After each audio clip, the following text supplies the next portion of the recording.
This is Tim with Conservative News from Montana. I'm here with Bart Crabtree, who's with the Montana Council on Judicial Accountability here in Montana. And we have been following the story about judicial accountability now since the last legislative session and even earlier than that. We have a lot of things going on, and Bart would like to just maybe get a message to the people of Montana on what's going on and how maybe they can get involved with the process of holding accountable those elected officials that we're talking about. So with that, Bart, go ahead and just give a message to the people of Montana. Well, thanks, Tim.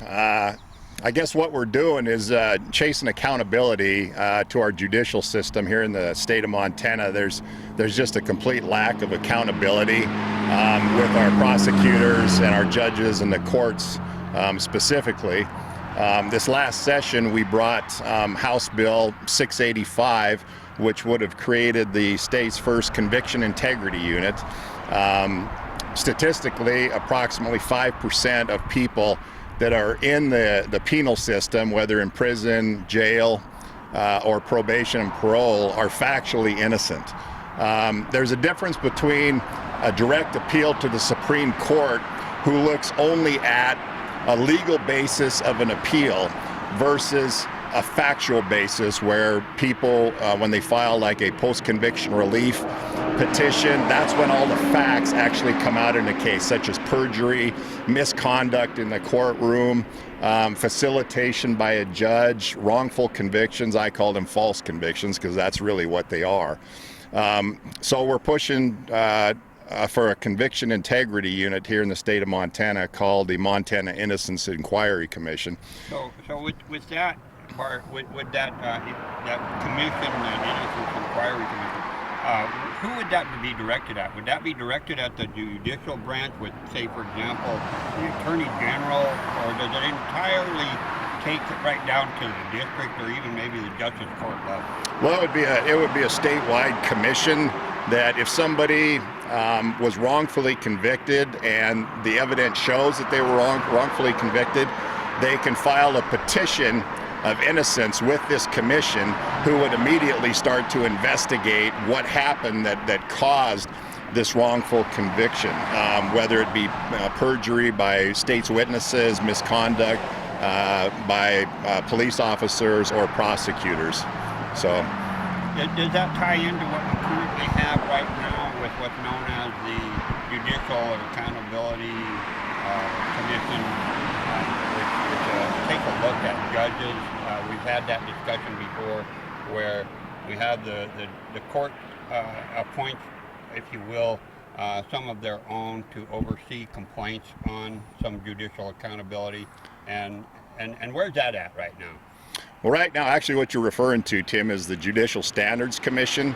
It's a commission comprised of only 5 people. It's chaired by 2 district court judges, and then there's an attorney and 2 citizens, lay people, that are on this commission. And this small commission oversees grievances against district court judges.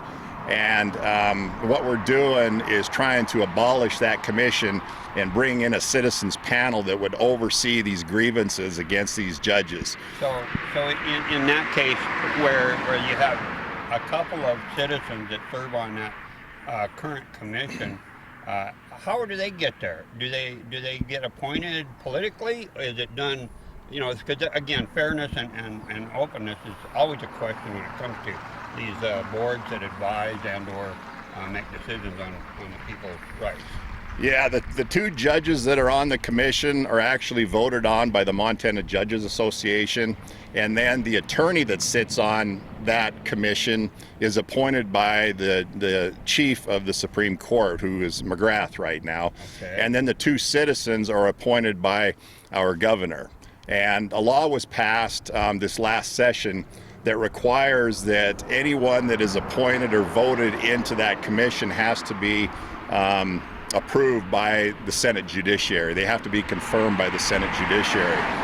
Now, we brought House Bill 685 during the session, which would abolish that commission and replace it with a citizens panel. Unfortunately, because of politics that got involved, obviously It was voted down on the second hearing on the House floor, so it basically killed it. But the good news is it was sent to a study bill on the interim. So between this last session and the session in 23, it is being studied by the House Judiciary. So we're really going to be advocating for something to be changed. The Judicial Standards Commission does not have a very good record of holding judges accountable. Over 98% of grievances are summarily dismissed by this commission. So we're not at all happy with that. Yeah, that doesn't set for a very good record for accountability with our elected officials. And those judges are elected, so it's really important for the people to get involved. How can the citizens get involved in making sure that the transparency, which is I will say the disinfectant of tyranny, we can get the people involved, engaged here in Montana to make sure that these judges and the judicial system actually remembers that they work for we the people? Yeah, it's a good question, Tim. All they need to do is go to the leg.mt.gov and follow these interim committees, particularly the House Judiciary. They are meeting every 2 months during the interim leading up to, I believe their last meeting will be in August or September of 2022. So you can log in there and you can join their meetings online, and you can testify online as well, as long as you notify them the day before they're having their meeting. And so you can publicly testify that way, or show up in person in Helena. So those that are unable to travel, they can go ahead and do that with the technology that's available, as long as they ask permission first. That's correct. Yeah, they can. Basically, it's a Zoom call. They can listen in. They can watch the meeting as it's taking place. You can get the agenda the day before, so you can see exactly what the House Judiciary is going to be talking about. Okay. Any closing words that you'd like to make, or send a message to the people of Montana here? We'll be on our way in this smoky day here in Montana. Yeah, it's beautiful here except for the smoke, but yeah, I think many of the citizens of Montana are really unaware of the issues that are facing our judiciary, the complete lack of accountability. And we, the citizens, we, the people, need to get more involved in this and hold people accountable that are in our judiciary. We're not at all saying that all judges and all prosecutors are bad people, but there's a few in the system that are never held accountable, and the others seem to turn a blind eye to it. So our mission is to put an end to that and bring fairness and accountability to our judiciary. So. Sounds good. Thank you, Bart. God bless you for standing on the front lines of this battle here across Montana. People are wondering. We hear stories all the time about that deference given to government rather than to the people who they work for. So we'll be looking and following this closely as things move forward here into the 2021 closing days and into 2022 when things are happening.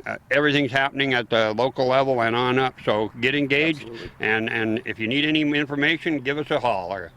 Thank you, and God bless. Have a good day. Thanks, Tim. You too.